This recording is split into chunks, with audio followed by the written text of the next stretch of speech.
Have you ever wanted to create your own animated series or movie? You see something on your screen that inspires you to say, yeah, I can do that. Well, in that case, don't. Or do what you want, I'm not your dad. Hello, my name is Josh, but you can also call me Uniform, and what you're seeing on screen right now is footage from the pilot I created for my animated series, Part-Time Wizards.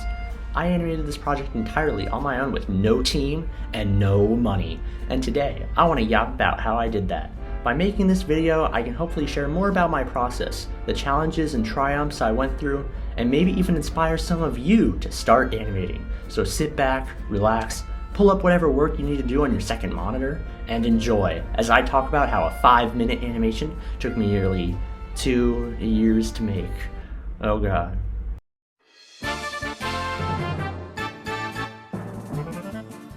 For simplicity's sake, I've broken down the process of making Part-Time Wizards into a few different phases of production.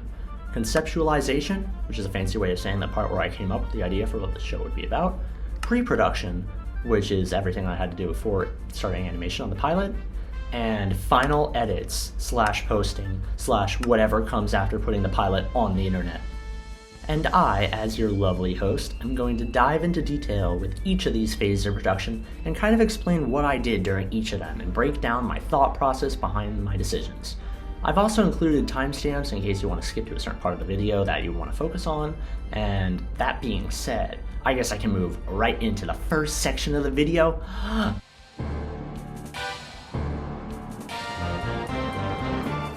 Would you believe me if I told you that I remember the exact moment where the idea for Part-Time Wizards first popped into my head?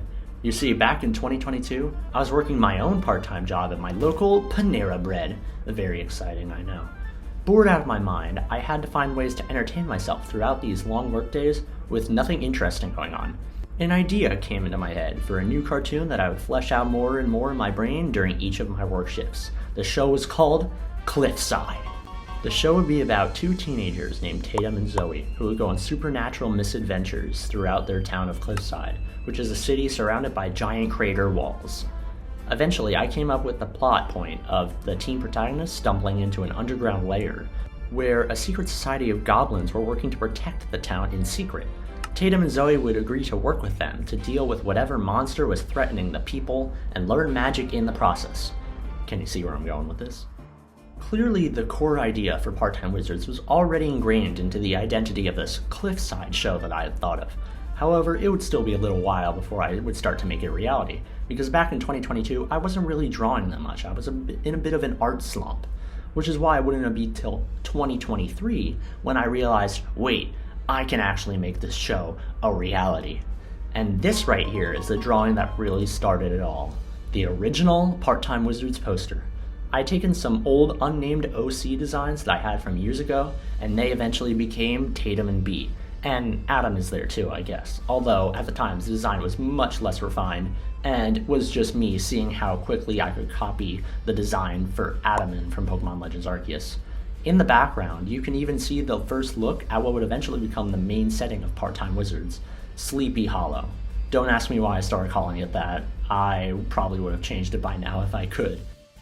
You can even see in the top left corner one of the original designs for one of those interdimensional rifts that leads to a place called the Null Realm, which is the prison dimension where Cosmo, the main villain of Part-Time Wizards, lives, showing that at this point in 2023, I already had somewhat of a vision and idea for this show, its setting, and its characters, including those that didn't even make it into the final pilot, like Cosmo. This poster would be what I used to start developing the first draft of the Part-Time Wizards pitch Bible in 2024, because starting in the spring, I started to draw new reference sheets and new refined character designs for each of the main characters and illustrations of the different places they would visit, and even some sample episode scripts. I knew that I wanted to have a pitch Bible for this show done before I started working on any real animation for this whole project. If you don't know what a pitch Bible is, it's kind of what people pitching their shows will use to show producers what their series is all about. It's a document made by the show's writers that shows off elements of a show to producers. It provides just enough information to give producers a good idea as to why their show should be greenlit. Pitch Bibles usually contain a log line, which is a quick 1 to 2 sentence pitch of the show's main idea, as well as information about the characters, settings, and sometimes sample episode scripts as well. There are tons of references out there for good pitch Bibles if you want to make one of your own. While I was making mine, I specifically looked for pitch Bibles used in other cartoons that I already knew of. The pitch Bible that I referenced the most during this time was for Hilda, which is still one of my favorite cartoons of all time. In the process of making this pitch Bible, I had to take all the character designs I already had for the show and refine them. Take Bea, for example. This design originally was way too busy to be suitable for animation. If I tried to animate all the different stripes and buttons, it would be an absolute nightmare. I had to take this design and simplify it down to the most important elements, but I'd also keep in mind to give the character a range of values in its color palette, defining a silhouette, defining shape language, and all of that character design jazz. You've probably heard before that the best character designs can be identified by just their silhouette alone, which is why I wanted my protagonists especially to have a strong silhouette and strong shape language, so that they could be instantly recognizable. Eventually, this design for Bea would become this. This design here is simpler, the color palette is instantly recognizable and uses a large range of values, and the silhouette is easy to identify. For Bea's new design, as well as Tatum's, I wanted the two of them to have a strong shape to their design in comparison to one another. Bea's design can be represented by just a straight triangle, and Tatum's can be represented by just an up and down line. Wow, character design is so cool! These ideas around character design, such as having a strong shape language and silhouette and a strong range of values, would carry over from the protagonists to the entire Part-Time Wizards cast. And these rough drawings of these characters would be references that I'd use for the next 2 years before revising them after finishing the pilot. Another aspect of these character designs that not many people seem to talk about, but I really wanted to get right, was having one singular color that could represent them. Think about the marketing campaigns for the movie Wicked or Deadpool and Wolverine, for example, where the main duo in these movies can be identified by just these specific colors, whether that be pink and green for Wicked or red and yellow for Deadpool and Wolverine. I wanted to have something similar for my little guys. Tatum was going to be dark blue and Bea was going to be green. The two of them even have each other's color in their eyes to better show the contrast between the two. And even if you look at some of the newer character design reference sheets that I've put on my Instagram and other socials, you can see that the background color of these reference sheets shows off the one color that I think represents these characters. And that applies to the entire cast, not just Tatum and Bea. I ended up spending basically the whole first half of 2024 dedicated to decorating my pitch Bible with more character designs, more key art for the settings and places that the characters would go, designs for some of the supernatural creatures that the protagonists would have to face, and even a brand new poster showing off all the characters with a more defined art style for the show. With all of this art done, I spent a lot of time over the summer of 2024 doing the writing portion of making this pitch Bible. This would include coming up with the character bios and even some early episode drafts, one of which would eventually become the story for the pilot. By the end of the summer, the pitch Bible was officially done, which meant it was time for me to lock in and make a full-blown animated pilot for Part-Time Wizards, which means it's time to move on to the next phase of the process.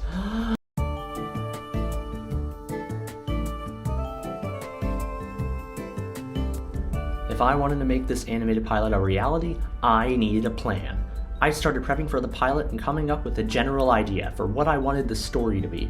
In the pitch Bible, one of the episode ideas I wrote down was called Fight at the Museum. This is the episode idea that I wanted to turn into a pilot because it was the one that I thought did the best job of establishing what an average episode of the show would look like. In each of the sample episodes that I came up with for this original pitch Bible, every episode of the show followed this loose formula. The characters are hanging out in their day-to-day lives at school and are presented with a problem related to the show's main themes.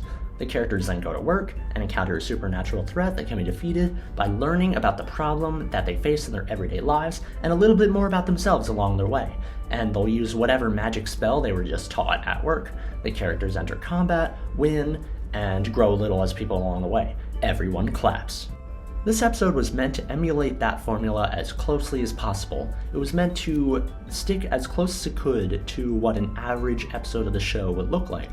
The original plan for the pilot was to have a full 22-minute episode, but when I realized that making a full 22-minute animation with no help at 24 frames per second was not feasibly possible, at least without wanting to die along the way, I stripped the story down to its most important moments, in a script that would be between 4 to 6 minutes.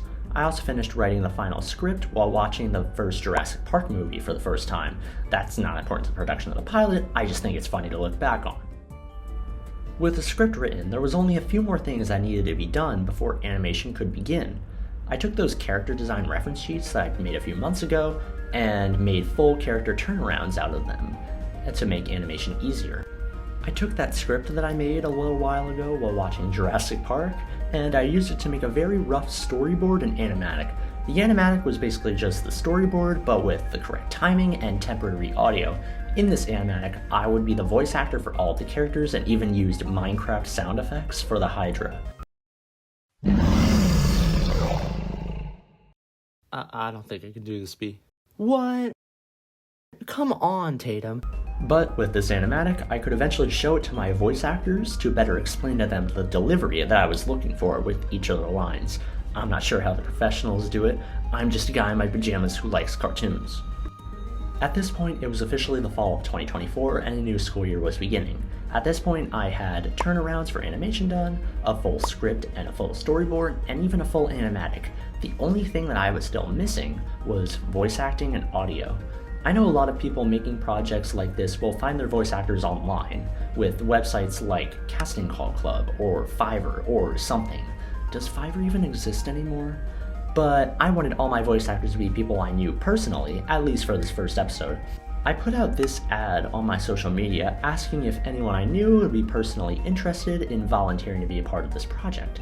I may have been on my hands and knees begging them, but somehow, I managed to find a decent group of people with at least one audition for each voice role. In addition to the voice actors, one of my best friends, Michael, was experimenting in sound design and offered to make some songs for me for an original score for the Part-Time Wizards pilot. Boom! Audio, figured out. Voice acting, figured out. And now, it was just time to figure everything out before animating. I decided to spend more months of my fall just looking for the right voice actors and waiting on them to send me their recorded lines. I didn't want to start animation until after I had all the voice lines I needed, to save myself any unnecessary complications. So while I waited, I used the World Wide Web and YouTube to basically reteach myself how to animate. Thanks to channels such as Bam Animation, Toniko Panjota, and Alex Grigg, among many others, I was able to refresh myself with the 12 core principles and even get in some practice exercise with the main characters. I even picked up a copy of the famous Animator Survival Kit book by Richard Williams, which would end up being a reference that I used hundreds of times throughout the animation process. I seriously can't recommend it enough. It's a great resource for anyone who wants to learn 2D animation. And I say that I re-taught myself animation because I already had a bit of experience with 2D animation before. I had definitely done a decent bit of testing beforehand.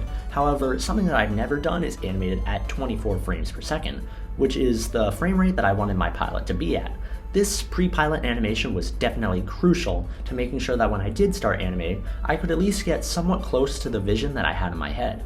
By December 2024, my practice was complete, I had all the recordings I needed for my voice actors, and then it was time to just move on. And you know what that means. It was time for...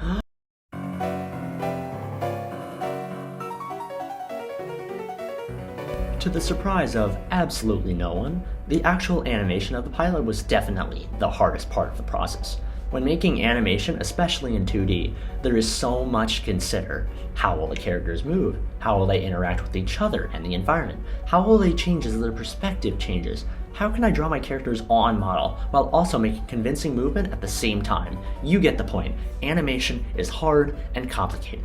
Animation, at least for me, is quite a hassle, but as I continued to move through the 80+ individual shots that I had to animate, I developed a process that I would follow for each of them that made the project slightly less daunting. And if I could break it up into smaller goals, the entire thing would be less of a weight over my shoulder.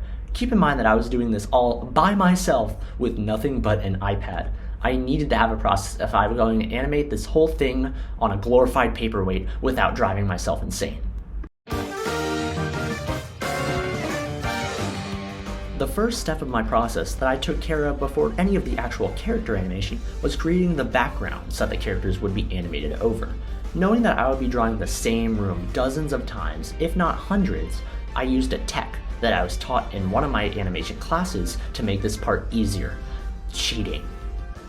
Introducing Blender, the free, open source, 3D modeling, animation, whatever you really want kind of program that everybody's seen, everybody's probably used, and I used myself for this process. I created 3D models for both the Wizard's Lair and the museum in Blender, and I would then screenshot them from different angles and import those screenshots onto my iPad. I would then draw over these screenshots in Procreate so that I could easily redraw the setting from multiple camera angles and multiple perspectives. However, there were some elements of these backgrounds that were quite difficult to redraw by hand because they weren't details that I included in the 3D model. Things like the details on those display boxes in the museum or the cityscape behind the big window, I had to redraw by myself in every single background. At the very least, I could reuse a few of these backgrounds across multiple shots, but I was still creating over 50 of them, so it's not like I was cutting any corners.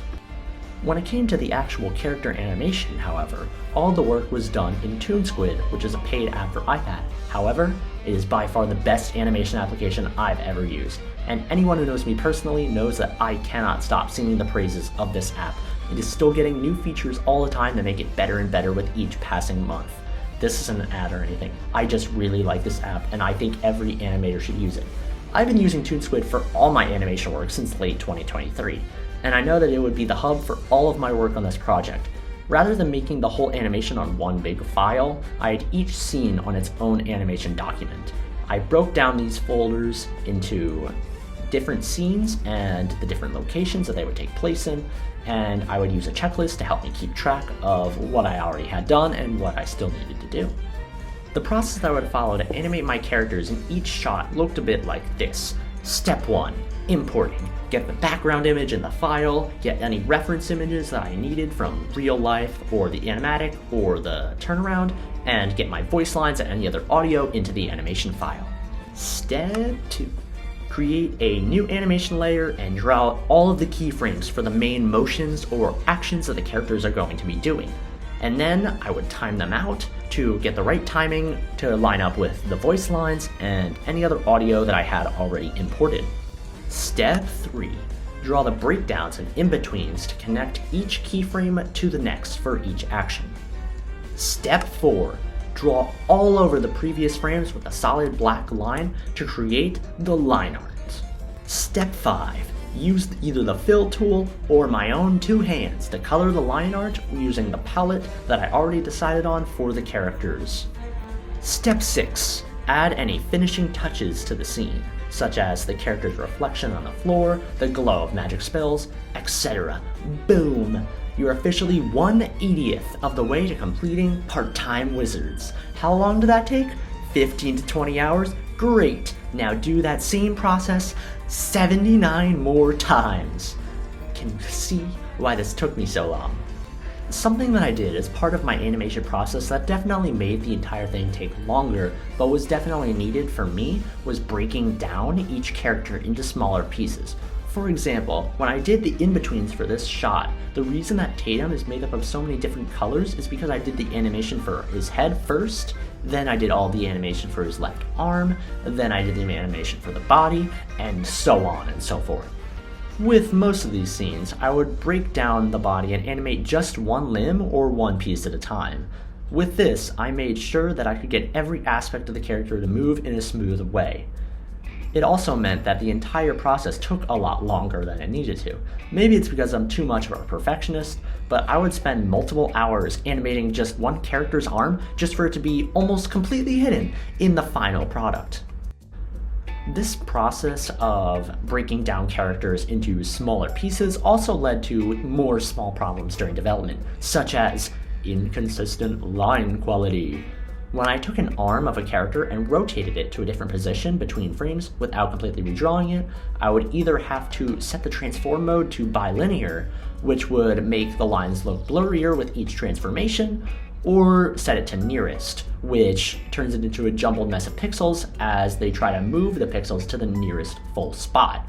Either way, every time I chose to rotate an object, it was going to look worse unless I redrew every part of the character in every single frame, in every single scene, which led to some of the quality of lines in some scenes being less than stellar. Some arms would be super blurry while the rest of the body would be super clear, and it was all inconsistent.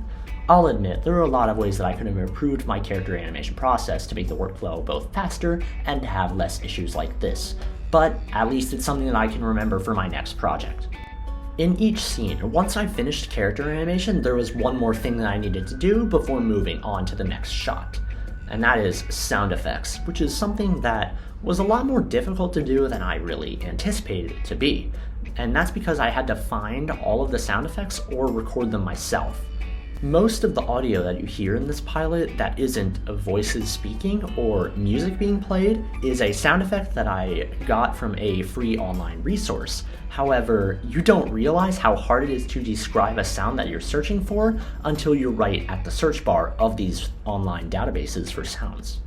This led to me sometimes spending hours just searching through online databases for the right sound effect for what I was looking for. Even when I finally managed to find all of the audio that I needed for a specific scene, I had to make sure that the volume levels were consistent with one another and consistent with other shots that I've already completed.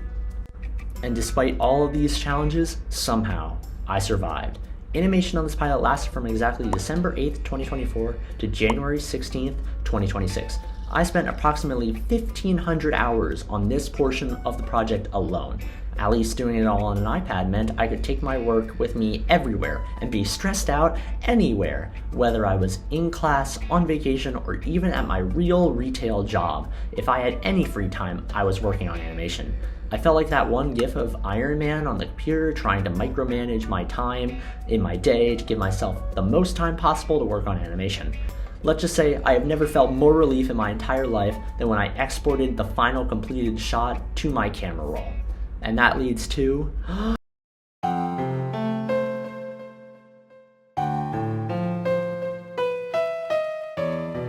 had about 3 weeks in between finishing animation for the pilot and my set release date of February 6th to take all of my clips and put them together in the final product. I took all of the clips that I had sitting in my camera roll for months and shoved them into Adobe Premiere Pro. I put all of them together and spent the rest of my time working on audio mixing, transitions, adding in the score, and creating the credit sequence. By the end of January, my biggest project ever was finally complete. I was free. And just a few days later, I was finally going to be able to share it with the world. And there's no way to sugarcoat it. This project was not easy to make. In fact, it was probably the furthest thing from easy. But do I regret spending so much time making it? Hell no. You can visibly see how much my drawing and animation skills have improved because of this pilot the longer it went on. The way that I drew these characters and the way that I made them move changed so much in between the shots that I animated in early 2025 and late 2025. It's a really cool thing to look back on, actually. On top of that, this pilot is my first big step into getting Part-Time Wizards made into a full series. There are so many more characters to meet, so many more adventures to go on, and so much more to be said about the show's main themes of self-love and self-worth. While making this pilot, my vision for what I wanted a full Part-Time Wizards series to be and what I wanted this show to look like has changed so much as well. I've been thinking and writing down a lot of episode ideas, monologues, world-building plans, and more in between animating shots for this pilot. So at this point you might be asking, well Josh, what's next for your show? Your pilot's done. Well, I'm gonna start by completely redoing my pitch bible, making it look pretty, and adjusting it to fit my new vision of the show, before I actually move on to actually pitching it in front of people. And if the actual pitching doesn't work out, then who knows? Maybe I'll end up making at least some part of a full season fully independently. Obviously, not completely on my own this time. Rest assured that this is not the end of Part-Time Wizards. More content is coming eventually. Because I'm not gonna give up. Because I believe that this series is something that needs to exist. I believe that I have something that needs to be said, and that this series is something that can inspire others, just like how I've been inspired by the animations that came before. No matter how long it takes, I hope you look forward to seeing more of Tatum and Bea's adventures as much as I will enjoy making them. Thank you for watching.